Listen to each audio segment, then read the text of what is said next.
बिस्मिल्लाहिर्रहमानिर्रहीम। अस्सलाम वालेकुम नाज़रीन, आप यूट्यूब चैनल देख रहे हैं। मैं इमरान खान हूँ। पाकिस्तान तहरीक-ए-इंसाफ ने स्वाबी में अपना पावर शो किया है और ये एक कामयाब पावर शो है। यानी अगर कोई ये कहे कि ये एक तगड़ा और बड़ा जलसा है तो इनकार नहीं किया जा सकता। जो मनाजिर जलसा गाह से आ रहे हैं, जो उसकी सराउंडिंग से आ रहे हैं, जिस तरह लोग पहुँचे हैं, अव्वल तो स्वाबी के लोगों ने ही जलसा गाह को भर दिया। स्वाबी इमरान खान साहब का एक बड़ा तगड़ा गढ़ है और यहाँ पर बहुत बड़ी तादाद में पाकिस्तान तहरीक-ए-इंसाफ के वर्कर्स, कारकुन और सपोर्टर मौजूद हैं। उन्होंने स्वाबी के जलसागाह को भर दिया टाइम शुरू होने से पहले, लेकिन फिर उसके बाद जब बाकी इलाकों से लोग पहुंचे तो फिर जो मनाजिर थे वो हैरान कुन थे। पाकिस्तान तहरीक इंसाफ के बारे में उसके मुखालफिन को जो सबसे बड़ी प्रॉब्लम होती है वो ये होती है कि पता नहीं इस जमात के वर्कर किस मिट्टी के बने हुए हैं। नॉर्मली लोग मायूस हो जाते हैं, यानी इमरान खान को जेल में डाल दिया, इमरान खान के वर्कर मायूस नहीं हुए। इमरान खान साहब की पार्टी से इलेक्शन छीन लिया गया, इमरान खान साहब के वर्कर मायूस नहीं हुए। काजी ने बल्ले का निशान ले लिया, लोग मायूस नहीं हुए, फिर भी निकल के उन्होंने वोट डाले। फिर जिस तरह की आईनी तरमीम पास करवाई गई, फिर जिस तरह एक्सटेंशंस हुई, इन तमाम चीज़ों को लेकर कोई भी एक पॉलिटिकल पार्टी हो तो मायूस हो जाती है। और जो कुछ भी गुज़िश्ता महीने हुआ इस्लामाबाद में डी चौक में, उसके बाद तो मायूसी बनती थी, लेकिन पाकिस्तान तहरीक इंसाफ का वर्कर मायूस नहीं हुआ। पता नहीं किस मिट्टी के बने हुए हैं। मेरे ख्याल में इन्होंने इमरान खान से सिर्फ एक चीज़ सीखी है, या सीखा तो बहुत कुछ होगा, लेकिन एक चीज के ऊपर इनका शायद ईमान की हद तक यकीन हो गया कि हारता वो है जो हार मान लेता है। ना इमरान खान हार मानता है, ना उसके वर्कर हार मानते हैं। बीच में जो लीडरशिप है वो बाद औक़ात पीछे हट जाती है, बाद औक़ात आगे आ जाती है। बाद औक़ात बड़ा अच्छा लड़ते हैं, बाद औक़ात वो सोचते हैं कि लड़ने का क्या फायदा। कई दफा लीडरशिप बीच में कंप्रोमाइज भी कर जाती है। बहुत सारे लोगों ने कंप्रोमाइज किया, बेचारे आज पाकिस्तान तहरीक इंसाफ में वापस आने के लिए मिन्नतें और तरले कर रहे होते हैं। एक एक कारकुन को कभी ब्लॉक कर रहे होते हैं, कभी जवाब दे रहे होते हैं। तो इमरान खान ने यह साबित किया कि इमरान खान भी खड़ा है और उसकी पार्टी के लोग भी खड़े हैं। इमरान खान साहब ने एक स्टेटमेंट भी जारी किया, लेकिन लुब्बे लुबाब मैं जलसागाह का आपको बता देता हूं कि एक तो बहुत बड़ा जलसा था, बड़ा तगड़ा जलसा था, और इसका कंपैरिजन मैं पिछले जलसे से नहीं करूंगा जो स्वाबी में हुआ था। तब मोमेंटम बहुत तेज था, लेकिन अब दोबारा मोमेंटम बनना शुरू हो गया है। तहरीक इंसाफ के कारकुनों ने यह बताया कि वो मायूस नहीं है और इमरान खान की कॉल पर निकलेंगे। तो ये जो एक लिटमस टेस्ट था कि क्या ये जितनी भी एपिसोड हुई है गुज़िश्ता 1 से 1.5 माह में, इन्होंने या इन सारे वाकयात ने पाकिस्तान तहरीक इंसाफ में मायूसी फैलाई है।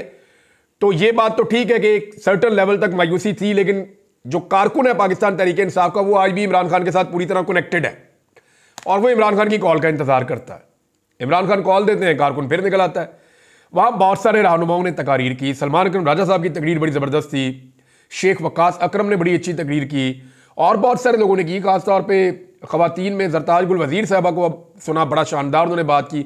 हम्माद अज़हर ने भी तकरीर की। अली अमीन गंडापुर की जो है वो फाइनली सबसे इंपॉर्टेंट तकरीर थी। तो गंडापुर साहब ने वहाँ पे लोगों से हलफ भी लिया है।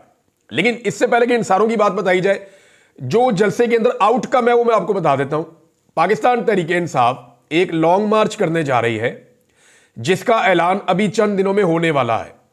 चंद दिन कह लें, चंद हफ्ते कह लें, लेकिन यही महीना है नवंबर में। ये अगले 10 से 15 दिन के अंदर पाकिस्तान तहरीक इंसाफ के एक लॉन्ग मार्च का ऐलान होने वाला है, और उस लॉन्ग मार्च के बाद पाकिस्तान तहरीक इंसाफ एक धरना देगी। अपने मुतालबात के तस्लीम होने तक तहरीक इंसाफ फिर उस धरने से नहीं उठेगी, जो आउटकम है, जो नजर आ रहा है। और ये पाकिस्तान तहरीक इंसाफ के जो सोशल मीडिया चलाने वाले लोग हैं, अजहर मशवानी साहब ने, उन्होंने भी बात की, और बहुत सारे लोग और भी कह रहे हैं कि ये एक्चुअली स्ट्रेटेजी है। अली अमीन गंडापुर ने कहा कि जो इसकी अनाउंसमेंट इमरान खान साहब करेंगे। गंडापुर ने क्या कहा उससे पहले आप जान लीजिए कि इमरान खान ने खुद क्या कहा आज के दिन के लिए। इमरान खान साहब ने भी एक पैगाम जारी किया है। उनका एक वीडियो सुनाया भी गया स्वाबी में, जो उन्होंने पहले एक तकरीर की थी। उन्होंने स्वाबी से पूछा कि क्या तुम तैयार हो इस्लामाबाद आने के लिए? मैं आप सबको इस्लामाबाद में देखना चाहता हूं और इस इंपोर्टेड हुकूमत से जान छुड़ाएंगे। और उन्होंने, इमरान खान साहब ने गुलामी से, इंपोर्टेड हुकूमत से जान छुड़ाने की बात की थी। बहुत पुरानी उनकी एक तकरीर है, वो उठाकर इस मौके पर चलाई गई और लोगों ने बड़ा जबरदस्त रिस्पॉन्ड बैक किया इमरान खान साहब को। उनकी आवाज ही सुन सकते हैं, वो भी पुरानी। ना कोई इमरान खान साहब को देख सकता है, ना कोई उनकी बात सुन सकता है।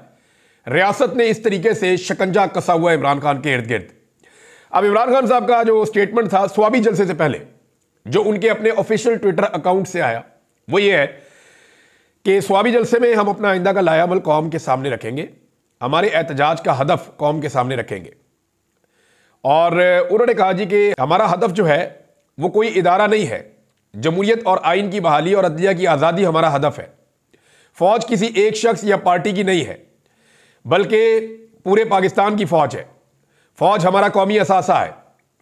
एक पार्टी और एक शख्स के 10 साल के इक़्तिदार के मंसूबे को तहफ़्फ़ुज़ देने के लिए पूरी फौज को बदनाम करवाया जा रहा है। इस तरह अवाम और फौज को एक दूसरे के सामने लाया जा रहा है। 20 मार्च 1971 को मैं ढाका में मौजूद था। लोग वहां अपने हकूक मांग रहे थे। 4 दिन बाद ढाका में फौजी ऑपरेशन शुरू कर दिया गया। अपने हकूक मांगने वाली अवाम पर बंदूकें लेकर चढ़ दौड़े तो वही अंजाम होता है जो मशरिक़ी पाकिस्तान का हुआ था। बलूचिस्तान और कबारी इलाकों में मिसिंग पर्सन की मौजूदगी का उज़र जनरल बाजवा यह कहते हुए देते थे कि अदालतें इन अफराद को रिहा कर देती हैं।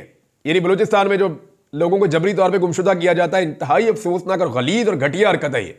कोई भी रियासत करे, कहीं पे भी हो, किसी को जबरी तौर पे लापता नहीं किया जा सकता। आप कानून के तरीके से पकड़े ना, आप गिरफ्तारी डालें, अदालत में पेश करें, कवानीन को सख्त कर दें, शवाहिद लेकर आए, सबूत लेकर आए।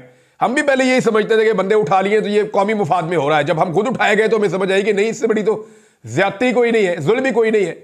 तो ये मान लेने में कोई गलती नहीं है।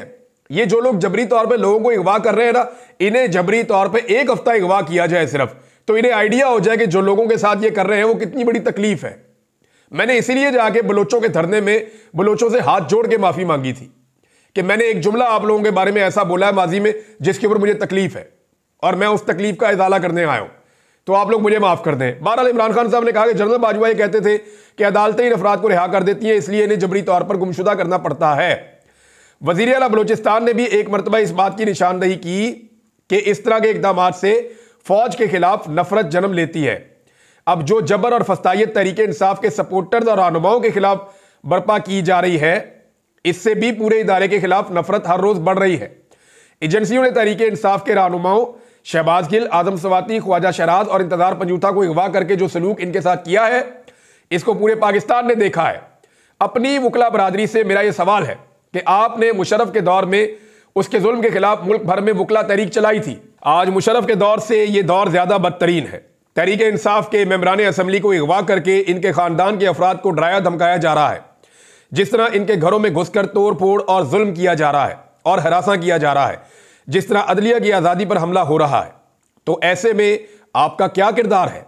आप सबको बाहर निकलकर इस जुल्म के खिलाफ एहतजाजी तहरीक चलानी चाहिए। मेरा अपनी पार्टी के तमाम अरकान असम्बली, टिकट होल्डर्स और ओहदेदारान को यह खास पैगाम है कि आप सब ने इस एहतजाजी तहरीक में भरपूर शिरकत करनी है और जो इस तहरीक में शिरकत नहीं करेगा उसको अगले इलेक्शन में पार्टी का टिकट नहीं मिलेगा। आप सबको इन आईनी तरामीम और मुल्क में जारी जुल्म और फस्तायत के खिलाफ खड़ा होना पड़ेगा। उम्मीद है कि सदर ट्रंप के आने से चीजें गैर जानिबदारी की तरफ जाएंगी। मैं अपनी रिहाई का मुतालबा करूंगा, ना कोई डील करूंगा। पहले भी किसी आमिर या आलमी अदालत के कंधों पर सवार होकर मैं नहीं आया था। 2018 में भी अवाम ने मुझे वोट दिया और 2024 में भी बदतरीन बंदिशों और जेल में होने के बावजूद अवाम ने 2/3 अक्सरियत दी। अब भी पाकिस्तान के हालात की बेहतरी के लिए बैरूनी ताकतों पर इन्हिसार के बजाय कौम को खुद कोशिश करना होगी। जनरल बाजवा ने जिस तरह हुसैन हक्कानी के जरिए मेरे खिलाफ लॉबिंग करवाई और बाइडन एडमिनिस्ट्रेशन के कान भरे, और जिस तरह पाकिस्तान में इंसानी हकूक की खिलाफ वर्जियों पर बाइडन इंतजामिया खामोश थी, उम्मीद है कि अब वैसा नहीं होगा। सदर ट्रंप के साथ अच्छे ताल्लुकात रहे। सदर ट्रंप ने बतौर वजीर आजम मेरे व्हाइट हाउस के दौरे पर बहुत इज्जत की थी। कोरोना के दौरान उन्होंने बर वक्त टेस्टिंग मशीन पाकिस्तान भिजवाई थी। मेरे कहने पर उन्होंने कश्मीर का जिक्र किया जो इससे पहले कभी किसी अमरीकी सदर ने नहीं किया था। साबिक वज़ीर आज़म इमरान खान की अडियाला जेल में वकला और सहाफ़ियों से गुफ्तगू, और ये उनके जो ऑफिशियल ट्विटर अकाउंट है वहां से इसको शेयर किया गया है। अब आ रहे अली अमीन गंडापुर ने अनाउंस क्या किया वो जरा इंपॉर्टेंट है। अली अमीन गंडापुर ने कहा कि इमरान खान का पैगाम दे रहा हूं कि नवंबर के महीने में इमरान खान कॉल देने वाले हैं। वो कॉल ये होगी कि इस बार जब हम घरों से निकलेंगे तो अपने घर वालों को बताकर निकलेंगे कि अगर हमारी मैयत ना आए तो हमारे जनाजे पढ़ लेना। ये अली अमीन गंडापुर ने कहा। उन्होंने कहा कि मैं हमेशा अपने कारकुनों की तरफ देखता हूं क्योंकि आप इमरान खान और हकीकी आज़ादी की ताकत है। पाकिस्तान को आज़ाद करवाने के लिए हमारे आबाओ अजदाद ने कुर्बानियां दी। उन्होंने कहा कि आज़ादी कुर्बानी के बगैर नहीं मिलती। अब हमें इमरान खान की सरबराही में हकीकी आज़ादी के लिए निकलना है। उन्होंने कहा कि हमें ऐद करना होगा कि इमरान खान के दिए गए हर हुक्म पर अपना तन मन धन कुर्बान करने से दरेग नहीं करेंगे। हुकूमत को ललकारते हुए उन्होंने कहा कि आपकी जानिब से हमारे कारकुनों के साथ जो सलूक किया जा रहा है इसका हम हिसाब लेंगे। अब कौम के पास एक ही ऑप्शन है कि वो इज्जत नीलाम करवाए या हकीकी आज़ादी के लिए बाहर निकले। कारकुनान फाइनल मार्के की तैयारी शुरू कर दे। जब भी कॉल मिले तो बोरिया बिस्तरा समेत एक सफेद चादर सर पर लपेट लेनी है और फिर इस्लामाबाद के लिए निकलना है।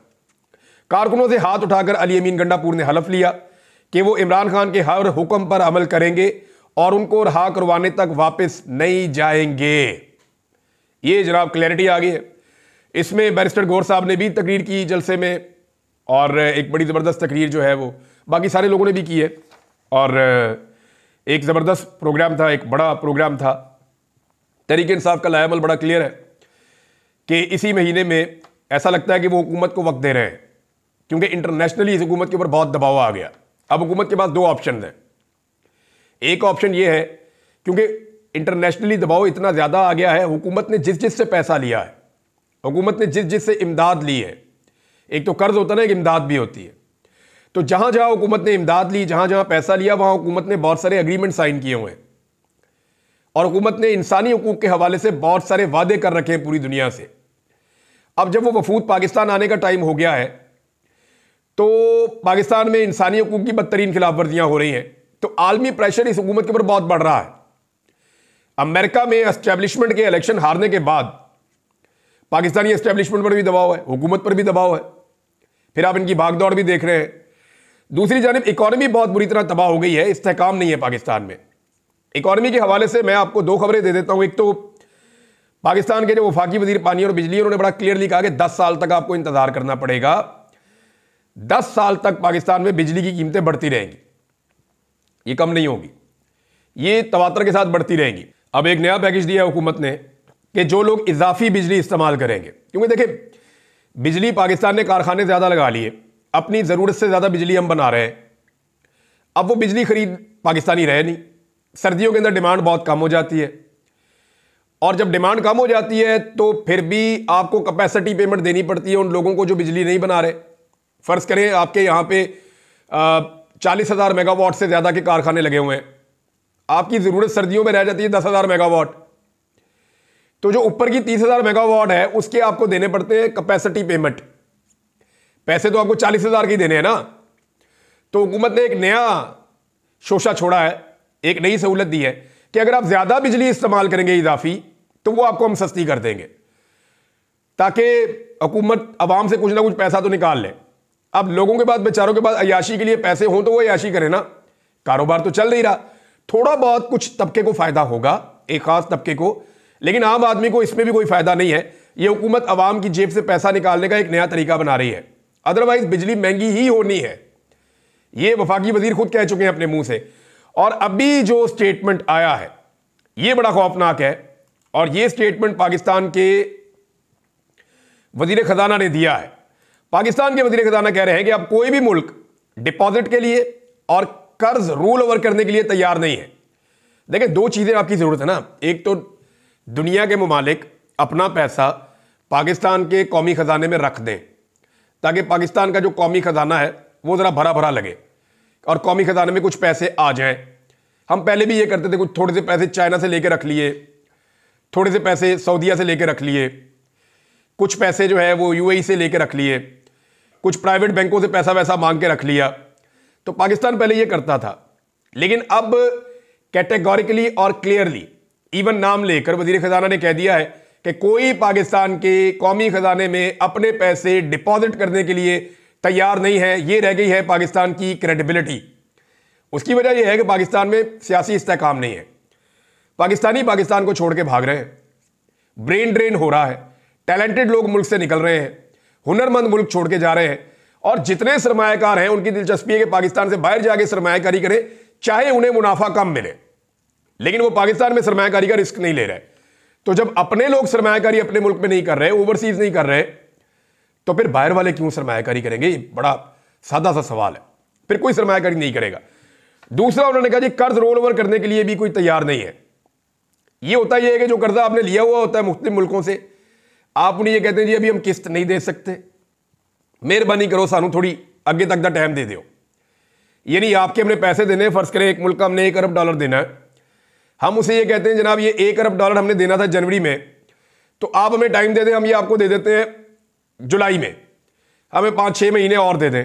तो इस तरह ज़्यादा टाइम मांगा जाता है, वो टाइम भी नहीं मिल रहा, रोल ओवर भी नहीं हो रहा। ये दोनों चीज़ों में इनकार कर दिया वज़ीर ख़जाना ने कि ना कोई भाई हमें पैसे दे रहा है और ना कोई उनको रोल ओवर कर रहा है। तो हालात यहाँ पे पहुँच गए हैं। और ये उन्होंने एक लिटरेचर फेस्टिवल है वहाँ पे खिताब करते हुए कहा और कैटेगोरिकली सारी कहानी उन्होंने जो है वो बता दी है। अब पाकिस्तान की हालत ये हो गई है, ऐसी सूरत हाल में क्या पाकिस्तान में मौजूदा फस्तायत, जुल्म, जबर, ये सारा कुछ रख के हुकूमत मामलात को चला लेगी? तो सादा बात है, ये नहीं चला सकती। अब मिसाल के तौर पे मैं आपको बताता हूं कि कोयटा में एक इंतहाई अफसोसनाक वाकया हुआ, इंतहाई अफसोसनाक वाकया हुआ। कोयटा रेलवे स्टेशन के ऊपर बम धमाका हो जाता है, 25 लोग वहां पे शहीद हो गए हैं, 50 से ज्यादा वहां पे जख्मी हो गए हैं। एक तरफ जो मुल्क के दुश्मन है, जो अमन के दुश्मन है, वो अपनी कार्रवाइयां कर रहे हैं, दूसरी तरफ हमारी जो सूबाई हुकूमतें हैं या हमारी जो वफाकी हुकूमत है या हमारे जो इंटेलिजेंस के इदारे हैं वो क्या काम कर रहे हैं? वो दिन रात एक ही काम कर रहे हैं कि पीटीआई का जलसा रोको। अब जलसा स्वाबी में था और पूरा पंजाब, सिंध, बलूचिस्तान ये बंद किया हुआ था कि लोग निकल कर कहीं ये खैबर पख्तूनख्वा चले ना जाएं और जाकर जलसे में शामिल ना हो जाएं। ये पाकिस्तान की स्ट्रेटेजी चल रही है। जिन लोगों ने दहशतगर्दी को रोकना है वो लोग जलसे रोक रहे हैं, और जलसे रोकने में भी कामयाबी क्या मिल रही है? वो मनाजर पूरी दुनिया देख रही है कि आप लोगों पे गोलियां चला रहे हैं, शेलिंग कर रहे हैं, डंडे मार रहे हैं। फिर दुनिया आपके मुल्क में इन्वेस्ट क्यों करेगी? जिस मुल्क में अनारकी होती है, जिस मुल्क में रोला होता है, वहां लोग ना सयाहत के लिए जाते हैं, ना लोग वहां पे इन्वेस्टमेंट के लिए जाते हैं, बल्कि लोग वहां पे एडवाइजरी जारी करते हैं और आलमी सतह पे रैंकिंग होती है कि इस मुल्क में ट्रैवल क्यों नहीं करना चाहिए। और पाकिस्तान कहां खड़ा है ये सारी दुनिया को पता है। और ये अभी नहीं हुआ, ये 70 साल की कहानी है। हमने इस मुल्क के साथ खिलवाड़ ही किया हमेशा, लेकिन जितना खेल हमने 70 साल खेला है ना, वो सारा हमने 2.5 साल में इकट्ठा खेल दिया, क्योंकि इमरान खान काबू नहीं आ रहा। ये बहुत मोटी पसली है जो इस मर्तबा इस निज़ाम के साथ लड़ी है, और ये हार नहीं मान रहा। इमरान खान ने यह साबित किया है कि इस मुल्क की सियासी तारीख का सबसे सख्त आदमी वो है जिसे कुचलना। वो एक दिन कहा था ना उसने, ख्वाजा साद रफीक ने, कि हम लोहे के चने हैं। तो एक्चुअली लोहे के चने कौन से होते हैं? जिनको चबाने से दांत टूट जाते हैं, वो लोहे के चने हमने देख भी लिए। लोहे का जो एक्चुअल चना पाकिस्तान में कोई 70 साल की तारीख में आया तो वो इमरान खान है। बाकी सबको चबा के डकार गया पाकिस्तान का निजाम। इमरान खान नहीं काबू हुआ है। अब लाहौर के अंदर इस वक्त स्मोक की सिचुएशन आपके सामने है, बेड़ा गर्क हो गया लोगों का। डेंगी जो है वो पंजाब के अंदर आ गया, और पंजाब की वजीर आला प्राइवेट जेट के अंदर बैठ के खुसूसी तैयारे पे यूरोप की हवाएं अपने वालिद के साथ। अंदाजा कीजिए आप अंदाजा कीजिए कि हम लोगों से पैसा मांग रहे हैं। हम लोगों कह रहे हैं अल्लाह का वास्ता पैसे दे दो, मुल्क चलाने हैं, और हमारे हुक्मरान जो हैं वो खसूसी तैयारों पे यूरोप की सैरें कर रहे हैं, उनके इलाज वहां चल रहे हैं। कोई आप पे यकीन करेगा? कभी नहीं करेगा, कभी नहीं करेगा। अपना किबला दुरुस्त कीजिए। ये ग्लोबल विलेज है, लोगों को आपके बारे में सब कुछ पता है। आप आंखें बंद कर सकते हैं, लेकिन इससे लोगों को दिखाई देना बंद नहीं होगा। आंखें खोलिए और पहचानिए कि आप कहां खड़े हैं। हमें अपने हिसाब से अपनी स्ट्रेटजी को बदलना पड़ेगा। नहीं बदलेंगे तो जो आपके साथ हो रहा है आप ये डिजर्व करते हैं। अब तक के लिए इतने, अपना ख्याल रखिएगा, अपने चैनल का भी। अल्लाह हाफिज़।